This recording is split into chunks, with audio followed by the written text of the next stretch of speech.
Hello friends, welcome to this video. In this video, I am going to give some tips and suggestions and also some guidelines how to write a scientific article. So before moving into this video, I would just like to give a brief introduction. What is the scientific articles? What are the types of scientific articles that you can write and get it published? And what is the process for publication, the time duration, the cost related process, the journal details, all those things very briefly. So this will be completely related to your scientific work, scientific research, writing and publication. So before moving into this, what is this scientific articles? So for example, whenever you are doing some experimentation, let it be from any part of any part of science, let it be natural sciences, physical sciences, chemical sciences or life sciences or any other disciplines also, whatever results or outcomes you are getting it from that particular research problem or from that experiment, you have to convey to the world. So there are so many scientific communities in this world, scientific research organization in the world, which may be working related to your own experiment or which may not be which may not be working. So you have to communicate to this entire world whatever the results that you obtained and in what procedure you performed that experiment, what was the protocol and what results you obtained. So this entire thing, conveying your own research to the other fellow scientists or fellow co-workers working in this entire world is known as scientific writing or scientific research articles. So how do you convey them? There are different methods in which you can convey them. I'll be just taking 2 to 3 main things that in which you can convey them. The first one is called as research article, the original article itself. So the first one is called as research article. So for example, I am performing some research and I am performing here an experiment and whatever data I am getting from that experiment, I am writing it as a form of research article and then I am publishing it in the journal. That is called as research article or the original article, that is called as, or experimental article, that is called as. The second form is called as review paper or review articles. Review paper or review article. What is this review paper? Means you are just collecting the papers, whatever work was done so far. For example, I am going to work on some biochemical assays of a particular plant.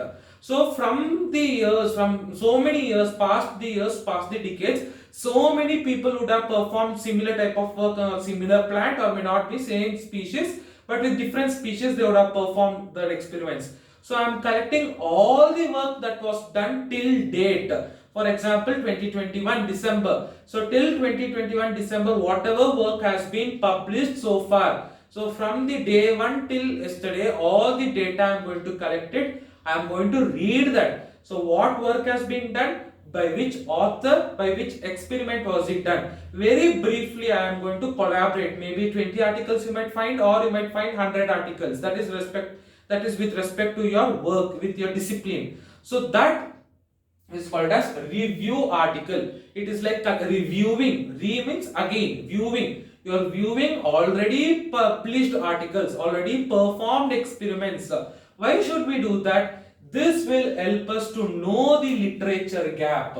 This will help us to know the present scenario of that experiment. Is there any research gap in that particular plant to be done, to be addressed, or is all the gap been fulfilled, or what else can be done from that plant? So it addresses the research gap of that particular domain. You can come to know what is the research gap, and also you can come to know what work has been done, further what work can be done, what next it can be found out from this, what next. So in detail I will be discussing with my own examples. I will be giving you how to write all these things. I will say that. Okay, this is about the review article. In review article, it is you are not doing any experimentation. You are just collecting the data from already published one and you are concising it and you are giving it in the form of a paper. That is about your review article. Then the last one is called as the book chapter. Book chapter. There is very little difference between a review article and book chapter. The name itself says book chapter, so it will be a part of a book, or it can be an entire book, or it can be a single chapter of that book. In this book chapter, for example, if you're taking some 50 articles for review, All the 50 articles will be concised and it will be written in just some 10 to 12 pages, that's all. So 8 to 10 pages you will write, in brief you will write. You will not explain the methodology, you will not explain about what was the trend line, you will not explain anything in review article. You will just say so and so worked on this plant using this method, for example protein Lowry's method, and they got this result. That's all you are going to mention. You are not going to discuss anything over there. But in the book chapter, if this takes 8 to 10 pages, this will take some 15 to 20 pages. Here in detail you are going to explain. For example, if the protein has increased, why was the increase in protein? And what are the different types of proteins that that particular author described in that paper? Did he find any new protein? So did he find any new metabolites? So all those things in detail you are going to explain. So this is a brief one. Book chapter will be in depth it will be, in detail it will be. So these are the three things that we are going to discuss in this video. Apart from this, there are so many other things called as conference proceedings are there. So conference proceedings is nothing but a simplified form of your research article, where in a conference that you are going to present it and they will publish it as a conference proceedings. So that's a simplified form of research article. So majorly you have to understand these three things, and you as a research student or as an undergraduate or a postgraduate student, you can write all these three of it. So let us move into it. So now I will start from book chapter itself.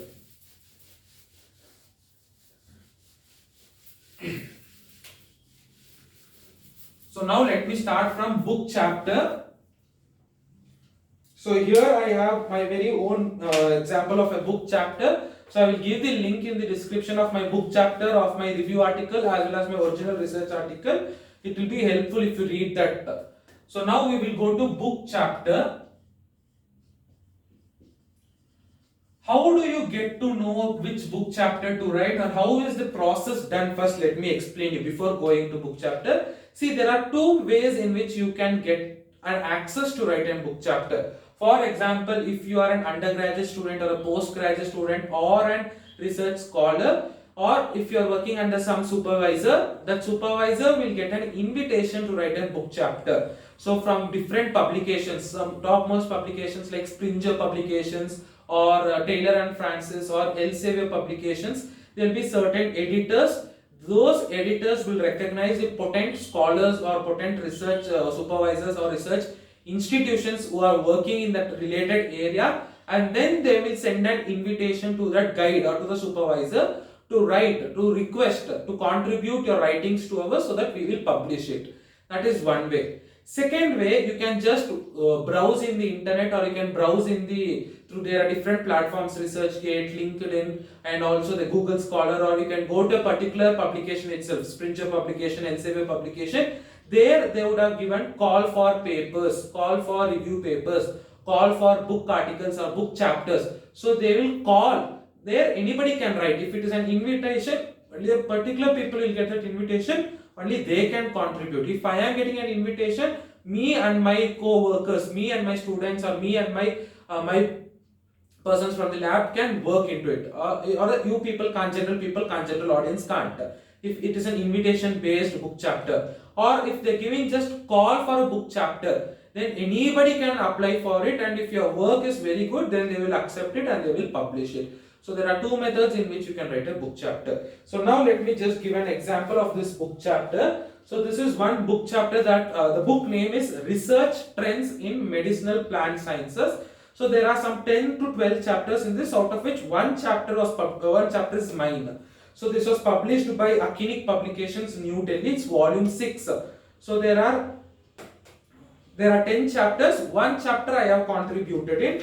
So the one chapter in which that I have contributed is biotechnological approaches for the production of L-Dopa and novel potent anti-Parkinson's drug from Mucuna pruriens. So in this one chapter is mine from this book. So you will get hard copy sometimes. Due to COVID now everything has become online. So you will get a soft copy also. It depends. Some you have to pay also. Again, some is pay. So if you are getting invited, then you don't have to pay. Or else if you are contributing, then you have to pay. So it depends. Each publication has their own charges. So it varies from few thousands to different dollars also if it is an abroad international publications. So the payment also varies. Sometimes the book chapters are for free also. If they are inviting you, it can be a free also. So with this basis, I will just give you how do we write it. So here some 20 to 25 pages has come in mind. So now, first thing in any book chapter will be introduction. So everything will be in depth. So introduction, let me say. Okay, now I will give you one example which most of the people are working on, or most of the questions that I am getting. From that I will take on an example. If you want to write a book chapter on antimicrobial activity of some plant, antimicrobial activity or antifungal activity along with certain biochemical assays. For example, let me take my any plant. For example, let me take Bacopa itself. So we all know Bacopa or neem. Bacopa or neem, let me take. Neem is very good plant which many of the papers you will get. Neem Azadirachta indica. I want to write a book chapter on neem. So the first thing is introduction. In introduction, what will be, let me not write on Bacopa, let me write on neem. So in the first introduction portion, in depth I am going to write about what is this neem. Taxonomical description of neem. Where is this neem tree found? Habitat, morphological characters, its floral characters, all the taxonomical descriptions I am going to write. Different species that has been discovered in India and outside India. So complete a description about the plant I am going to give in introduction. And introduction, see introduction, you can again subdivide this introduction into different things. You can give as first topic as taxonomical description. Taxonomical description you can give. Then you can give about the pharmaceutical description. Pharmaceutical description or phytochemistry I can give. In phytochemistry, what will I give? So first one you understood, taxonomical description, that is a subheading and an introduction. Here taxonomical, everything about the neem plant, its growth, its height, its you can give some pictures also of the floral characteristics, you can give some pictures. So different things you can categorize and complete description you will give, that becomes a taxonomical description. Your second heading will be, this is 1.1, this is 1.2, pharmaceutical. Now here, what and all are the phytochemicals that were discovered? So on GCMS method or HPLC method, or if there is any other method, so what and all phytochemistry is there in the plant, and it is there. Different regions of the plant you can take. In seed, what is there? In root, what is there? In leaf, what is there? In flower, what is there? Similarly, aqueous extract, methanolic extract, chloroform extract, what and all are the different phytochemicals that are formed till date they discovered. Its structure you can give, very beautiful structures you will get in the internet, you can get it. So whenever you are taking any picture from an internet, let it be for any part of the thing. For example, I am taking a figure below, this is figure 1, let me say. Figure 1, the phytochemicals found in the root extract of the neem. Below that I have to write the source. From which paper did I take this? So simply you cannot write it as Google or Wikipedia. From which paper, which year it was published, in which journal you can find.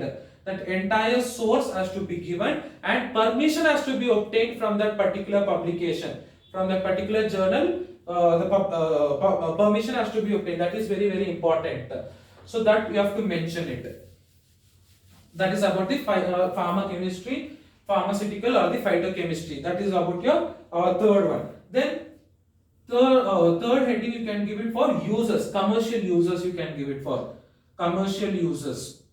So for what do we use this neem plant in India or abroad? So it can be food, it can be agrochemistry, it can be cosmetics, it can be dyes, it can be for any range of products.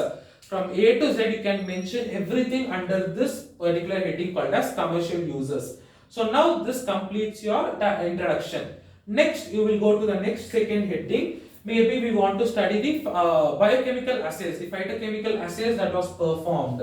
So that you can give as your second heading. So the second heading can be given as the phytochemical assays that was done.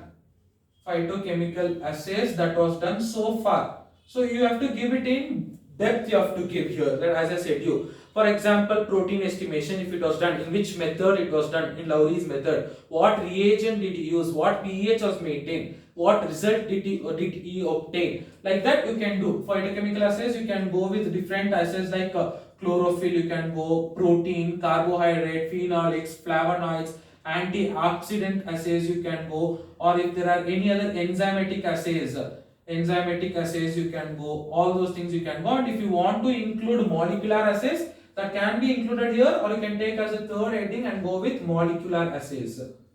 Molecular assays, what genes was identified for which particular drug, or which azadirachtin is the drug. So something you can go with molecular assays if you want to write a in depth, or else you can avoid this molecular assays.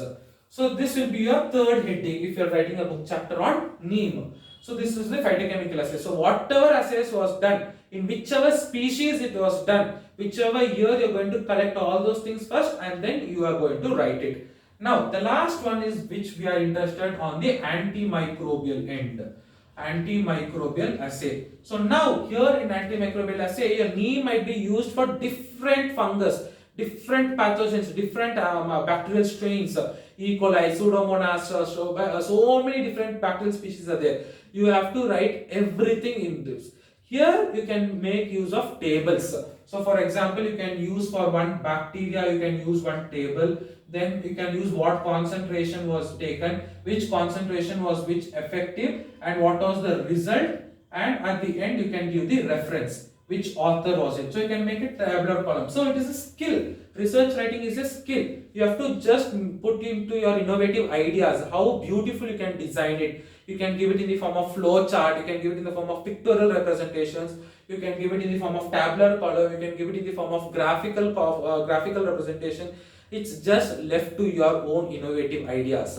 So in the antimicrobial, about all the antimicrobial activities, you're going to collect the data irrespective of whatever extract it is, and then you're going to explain it in detail. So this is how we are going to write a book chapter. At the end, before concluding it, definitely you're going to write your own conclusion and future perspectives.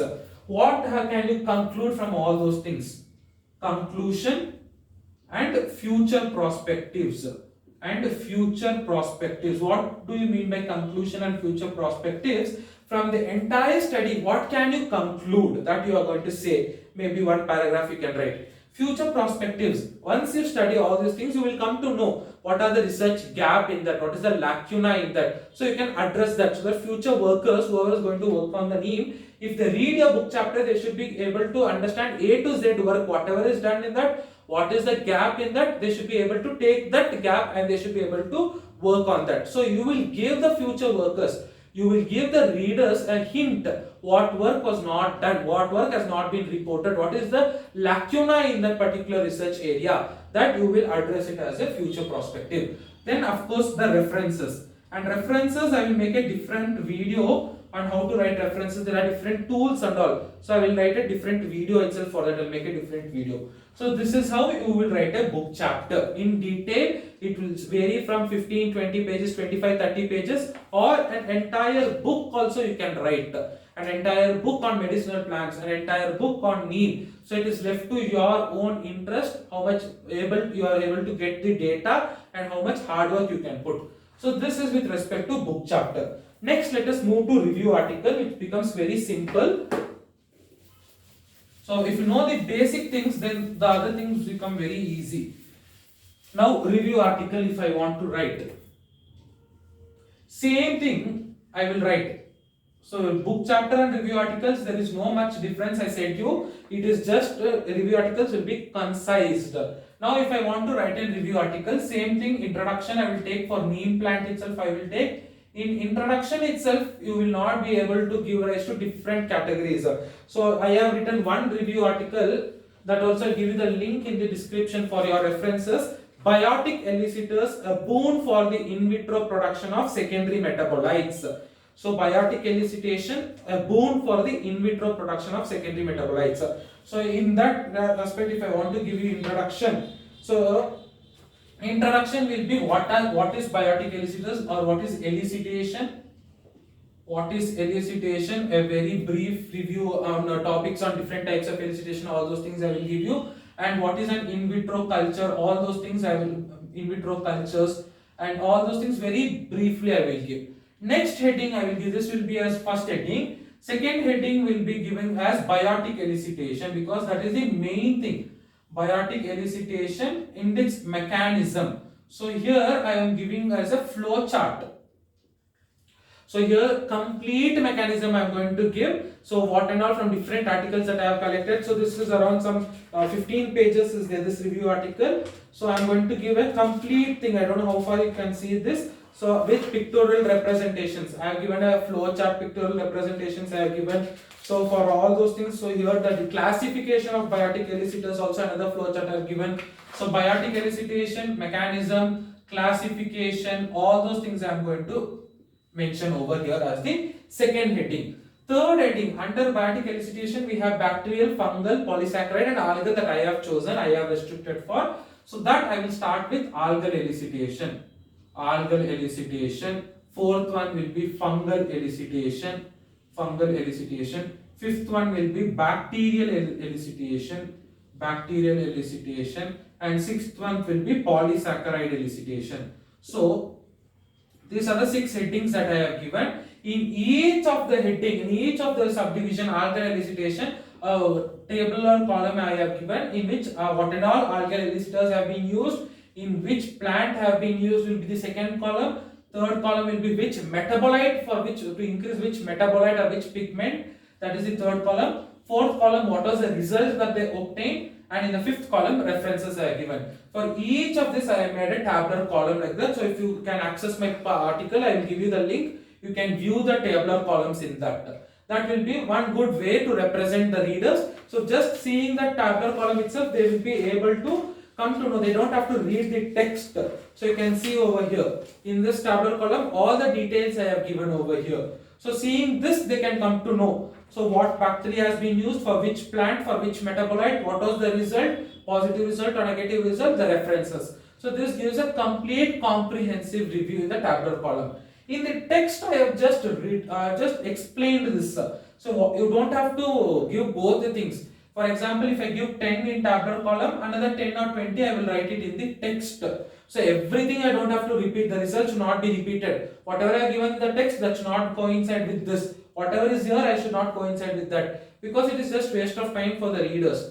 So I make sure that some I have represented tabularly, some I have represented in the text format. In the text format, I have just elaborated briefly, like in which article, which cell suspension culture they use, what are the cultural conditions, which media they have used, in what concentration, what duration they have exposed for, how many fold increase has been there. Like that I have increased for each of the things I have given. And the last one, of course, for this also will be conclusion and future perspectives, discussion, and the last one will be references. So always you have to write your own conclusion.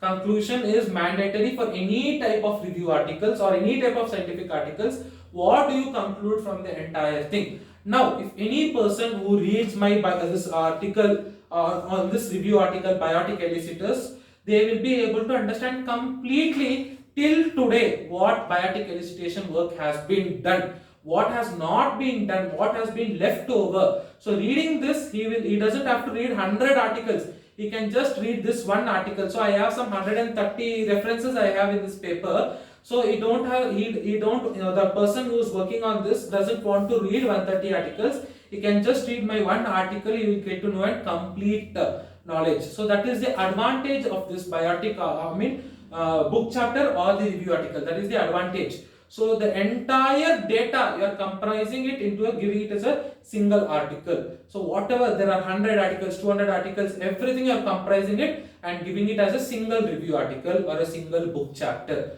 So and review articles, whenever you are writing, here I have not included the molecular aspects.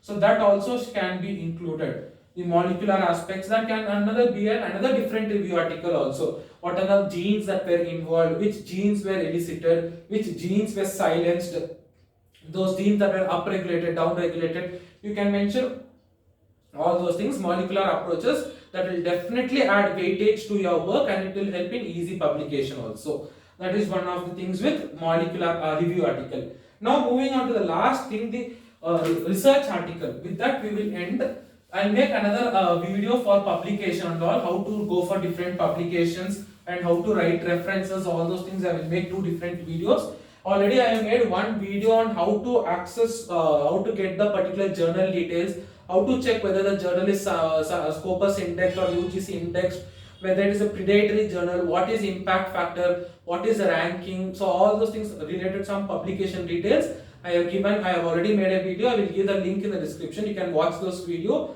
to enhance your knowledge on publication of the journal details. Now we will go to research article or the original article.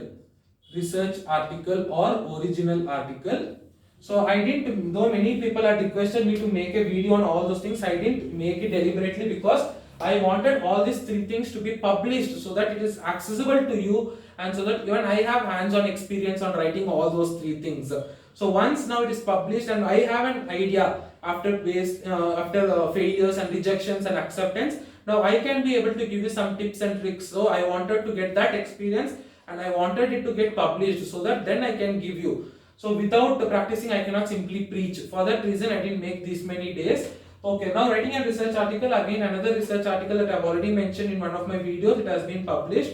So there, that also you can access it. I'll give you the details in the description.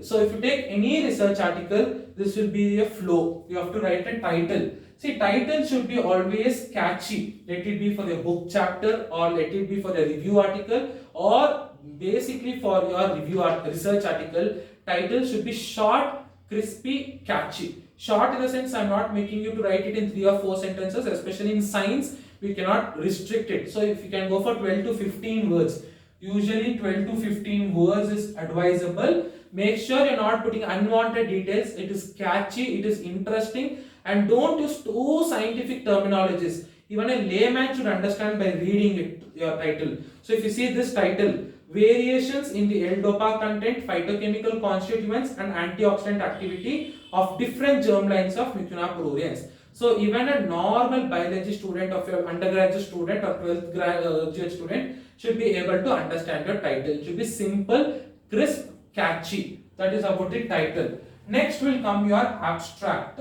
In abstract, what will you write? You will just summarize your entire article. And abstract is the last thing that you have to write in any of the article. So you will summarize the entire work, your result, your findings, and you will give it in the approximately 200 to 250 words, not more than that.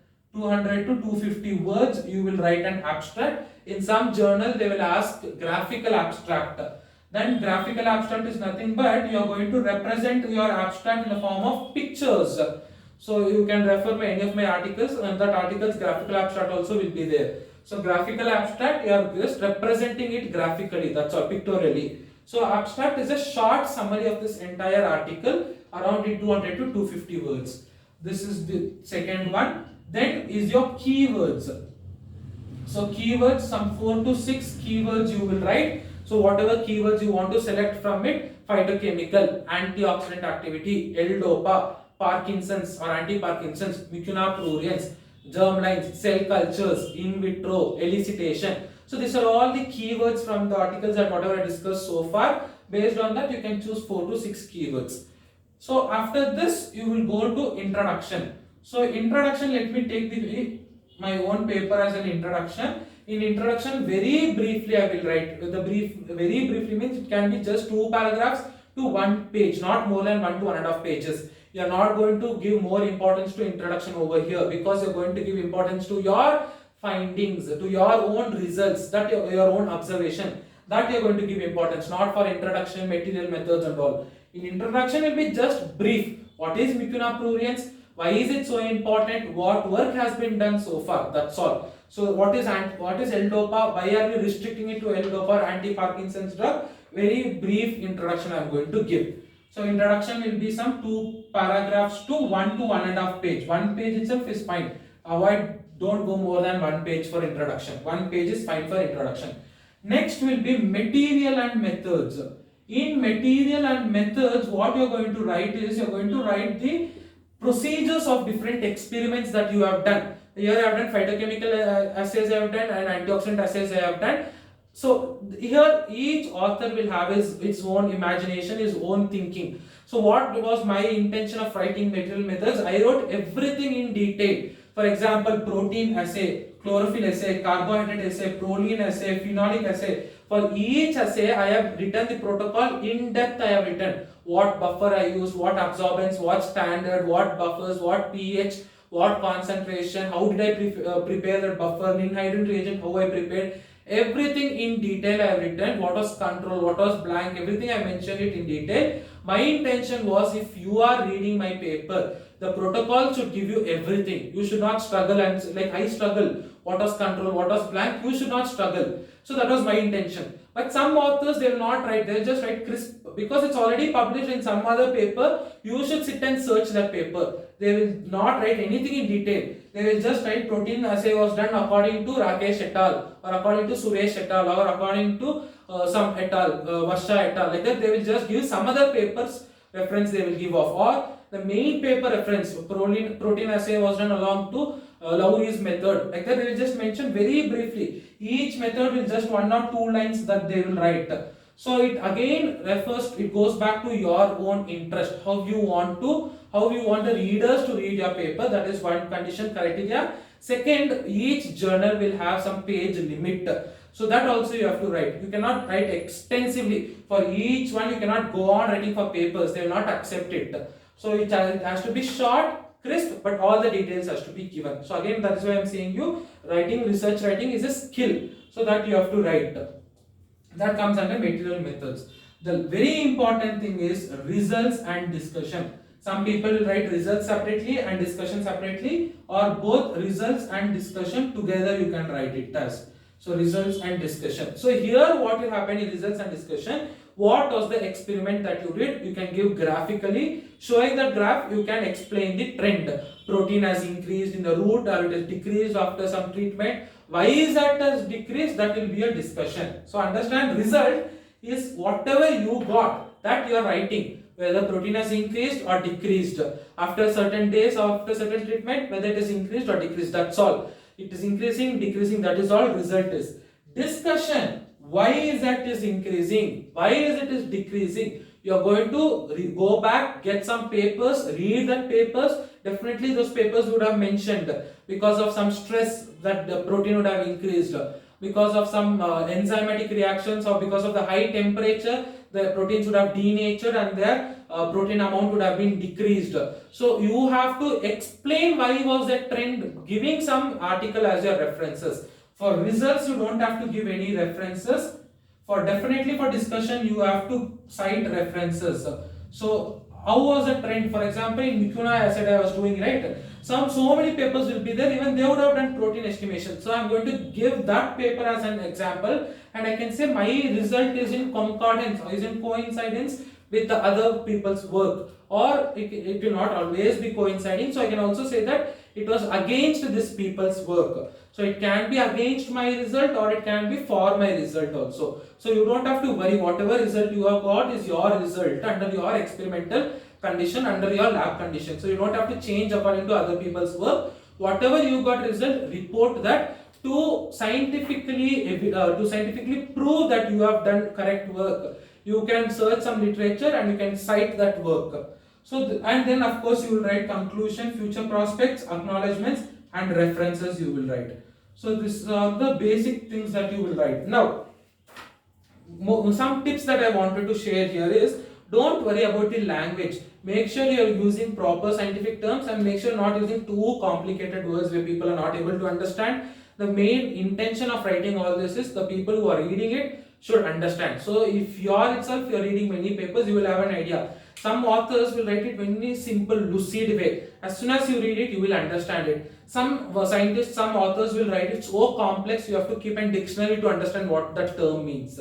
So it is left to your own style how to write a paper. So this is how you write different papers. I hope this video was informative. Using this video as a background thing, you can write your own review paper or research papers. If this video is helpful, please do share it with your friends and colleagues and do subscribe to my channel. Thank you.